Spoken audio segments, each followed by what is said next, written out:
नमस्कार, मैं हूं मिहिर रंजन। 24 के चैंपियन में आज हम शुरुआत कर रहे हैं बिहार से। बिहार से आज दो अलग अलग खबरें हैं। एक खबर एनडीए कैंप से जुड़ा है तो दूसरा महागठबंधन से। वहां सियासी घटनाक्रम पल पल बदल रहा है, रोज नई डेवलपमेंट सामने आ रही है। आज पशुपति पारस को प्रेस कॉन्फ्रेंस करना था, लेकिन उन्होंने नहीं किया और चुप्पी साध ली। तो दूसरी तरफ चिराग मीडिया से मुखातिब हुए और कहा कि हाजीपुर से वही लड़ेंगे। साथ ही उन्होंने चाचा को याद दिलाया, चाचा मतलब पशुपति पारस को याद दिलाया कि पार्टी और परिवार में से साथ रहना है या नहीं, ये चाचा का फैसला होगा। बड़ा ही दिलचस्प मामला होता जा रहा है बिहार में। दूसरी तरफ पप्पू यादव आज कांग्रेस में शामिल हो गए। उन्होंने अपनी जन अधिकार पार्टी का कांग्रेस में विलय कर दिया। इन दोनों सियासी बदलाव का लोकसभा चुनाव पर क्या असर होने वाला है, आज हम उसी की बात करेंगे। पहले हमारी ये रिपोर्ट देखिए आप।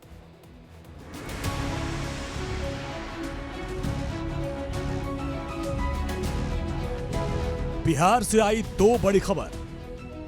बाहुबली ने थामा कांग्रेस का हाथ। भतीजे ने चाचा को बोला दो टूक। बिहार की सियासत में आई हलचल। पशुपति पारस ने साधी चुप्पी। अब पशुपति के मौन का क्या मतलब? हाजीपुर पर चिराग का बिगुल। कहते हैं दिल्ली का रास्ता यूपी और बिहार से होकर जाता है। जैसे जैसे चुनाव की तारीख नजदीक आ रही है, इन दोनों ही राज्यों में राजनीति दिलचस्प मोड़ लेती जा रही है। हर रोज नए समीकरण, नए सियासी चाल की खबरें सामने आ रही हैं। कोई दिल्ली से पटना जाकर चुप्पी साध लेता है, तो कोई मुखर होकर अपनों को वो कस्में याद दिलाता है जो कभी उसने खाई थी। देश की राजनीति में पिछले कुछ सालों से मशहूर हुए चाचा भतीजे की लड़ाई अब दिलचस्प मोड़ पर आ गई है। एक तरफ जहां संयमित भाषा का इस्तेमाल करके चाचा अपनी नाराजगी जाहिर कर रहे हैं, तो दूसरी तरफ भतीजा वो कसम याद दिलाता है जो उन्होंने प्रधानमंत्री मोदी के लिए खाई थी। से हम लोग बिहार में अब कूच कर जाएंगे और आने वाले दिनों में एक बड़े रन की ओर हम लोग अग्रसर हो रहे हैं। लक्ष्य हम सबका है 400 से ज्यादा सीटें जीतने का। प्रधानमंत्री आदरणीय नरेंद्र मोदी जी के इस लक्ष्य को गठबंधन के तहत हम तमाम साथी मिलकर हम लोग जीतेंगे, ये विश्वास है। हमारे पार्टी के साथ और व्यक्तिगत रूप से हमारे साथ नाइंसाफी हुई, इसलिए मैं भारत सरकार के कैबिनेट मंत्री से मैं त्याग पत्र देता हूं। भतीजों को बीजेपी का साथ मिला, तो वहीं चाचा अब किसी के साथ की तलाश में लगे हैं। पशुपति पारस ये जानते हैं कि इस वक्त ज्यादा मुखर और आक्रामक होने से न सिर्फ उनके स्वास्थ्य के लिए हानिकारक होगा, बल्कि उनका भविष्य भी अंधकारमय हो सकता है। जिस हाजीपुर सीट को लेकर दोनों में लड़ाई चल रही है, उसके असली हकदार तो चिराग पासवान हैं। ये बात पशुपति पारस भी अच्छी तरह जानते हैं और शायद यही वजह है कि वो अभी भी मन से मोदी को छोड़ नहीं पा रहे हैं।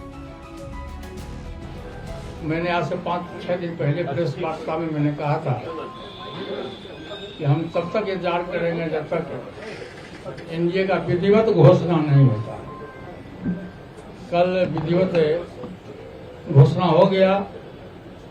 हम लोग 5 सांसद थे, हमारी पार्टी में 5 सांसद थे।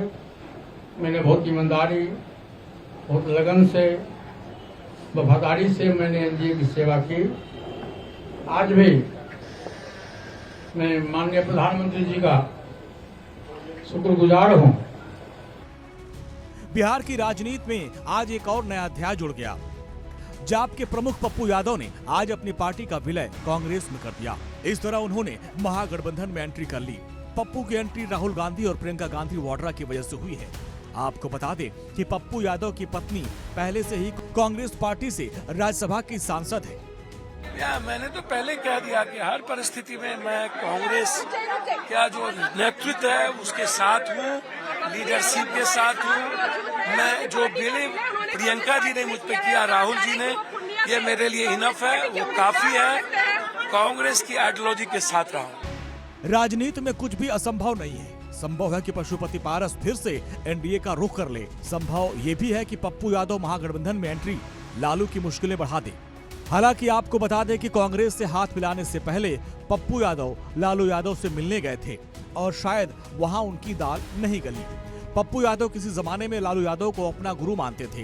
हो सकता है लालू के इशारों पर ही उन्होंने कांग्रेस में एंट्री ली हो, और ये भी हो सकता है कि लालू से ग्रीन सिग्नल ना मिलने पर उन्होंने कांग्रेस में शामिल होने और लालू पर दबाव बनाने का प्लान बी तैयार किया हो। बहरहाल जैसे जैसे चुनाव की तारीखें नजदीक आएंगी, सियासत के और रंग देखने को मिलेंगे। Bureau report, India daily live. तो बिहार में पासवान कैंप में सारी की सारी लड़ाई इस बात को लेकर है कि रामविलास पासवान का सियासी वारिस आखिर कौन, बेटा या भाई, दोनों के अपने अपने दावे हैं। अब इस चीज़ को आपको समझना पड़ेगा और ये समझाने के लिए मैं कुछ पॉइंटर और कुछ ग्राफिक्स आपके सामने रखना चाहूँगा। आप इसके जरिए समझिए कि बिहार में ये जो लड़ाई चल रही है आखिर क्यों। सबसे पहली बात तो यह कि नाराजगी देखिए आप कि नाराजगी किस बात को लेकर है। तो पशुपति पारस हाजीपुर सीट से लड़ना चाहते थे, उनको टिकट वहां से एनडीए से नहीं मिला और आज चिराग ने ताल ठोक कर कहा है कि वही वहां से लड़ने वाले हैं। अब हाजीपुर पर हंगामा होने से पशुपति पारस को क्या फायदा हो रहा है या नहीं हो रहा, ये तो आने वाले टाइम में, लेकिन फिलहाल ऐसा लग रहा है कि तात्कालिक तौर पर एनडीए के हिसाब से उनको कोई सियासी फायदा वहां पर है नहीं। अब अगर वोट बैंक के लिहाज से इसको देखते हैं तो ये दलितों और महादलितों का जो बहुत बड़ा वोट बैंक जो उस इलाके में आता है और जिसका प्रतिनिधित्व करने का दावा पासवान के दोनों अपने अपने, चाहे चिराग हों या फिर हमारे पशुपति पारस हों, ये दोनों चाहते हैं करना। रामविलास पासवान की बनाई हुई पार्टी है, वो 8 बारी हाजीपुर से चुनाव लड़े थे और वहाँ से 8 बार वो सांसद चुने गए थे।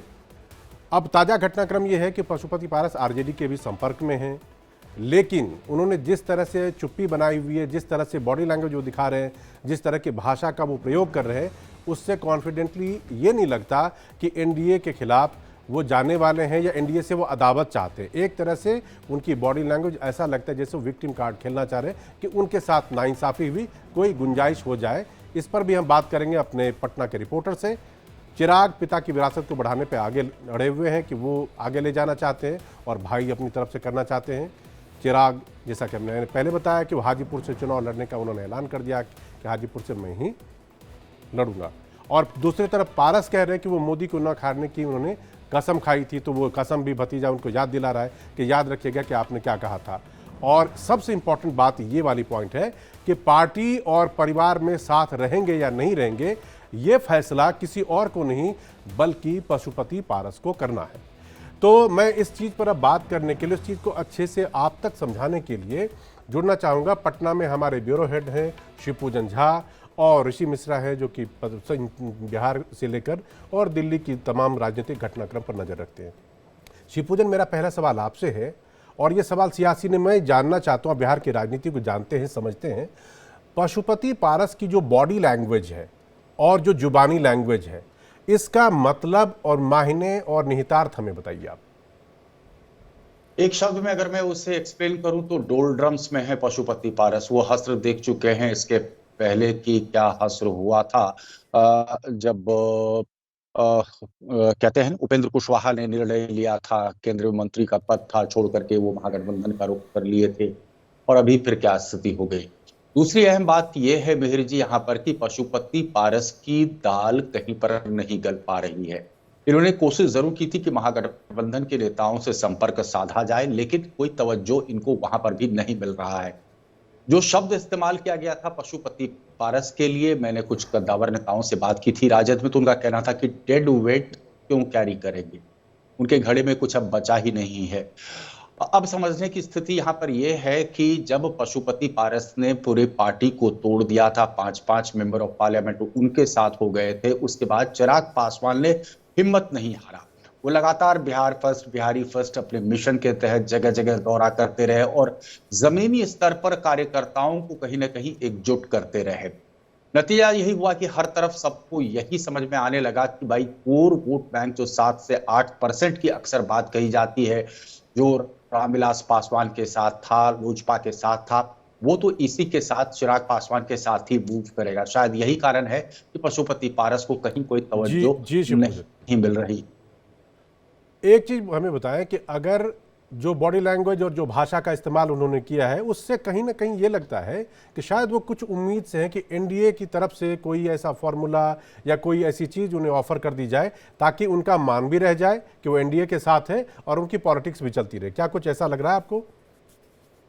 मुझे लगता है, और शायद आने वाले चंद दिनों में हम देखेंगे कि स्थिति और ज्यादा स्पष्ट हो जाएगी, क्योंकि ये नहीं चाहते हैं, विक्टिम कार्ड तो इन्होंने खेल लिया, ये नहीं चाहते हैं कि माया मिली न राम वाली स्थिति इनके साथ भी हो।